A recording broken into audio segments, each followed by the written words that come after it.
Saya tuh terkadang heran. Banyak umat yang mengatakan bahwa wah, kenapa ya gereja Katolik itu kok kurang seru, gak seperti yang lain. Mereka punya pencurahan roh, ya, kemudian mengalami ya seperti itulah, kita bisa lihat kalau lihat di YouTube atau di mana seperti itu ya, pencurahan roh. Nah itu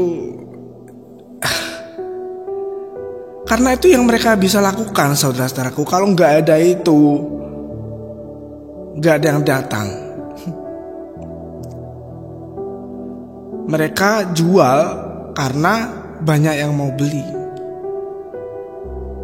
Tetapi Katolik tidak menjual.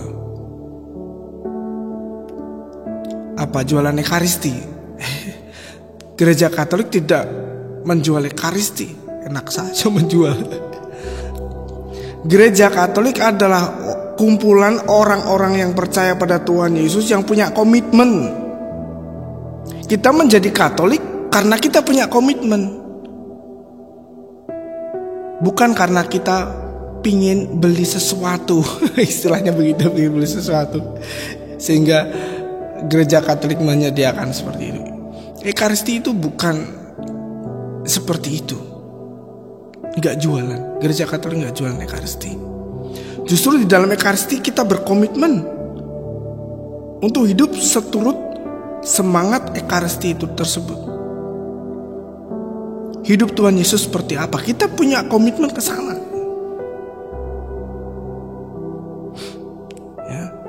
Sekarang kalau berkenaan dengan Roh Kudus seperti itu, apakah perlu gereja Katolik mengadakan pencurahan Roh Kudus? Tidak. Kalau kita baca di Alkitab, di sana dikisahkan bahwa waktu itu Rasul Paulus sedang di Efesus. Dia mampir ke Efesus dan ketemu sama beberapa orang, kira-kira 12 orang ya. Mereka ini orang-orang yang sudah dibaptis tetapi dengan baptisan Yohanes. Kemudian Paulus membaptis mereka dalam nama Yesus, karena mereka belum menerima baptisan dalam Yesus, belum punya komitmen kepada Tuhan Yesus, maka mereka belum menerima Roh Kudus. Maka diberikanlah baptisan itu oleh Rasul Paulus. Kemudian mereka mengalami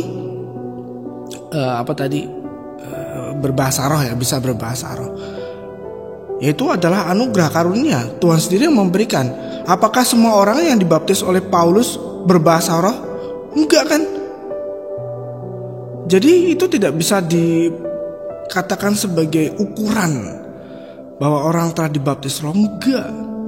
Tadi dikatakan di dalam Kisah Para Rasul, nanti Anda baca ya, cek. Di sana, karena iman kepada Tuhan Yesus, mereka dibaptis di dalam nama Tuhan Yesus. Sedangkan kita Katolik, apa baptisan kita? Ayo ingat.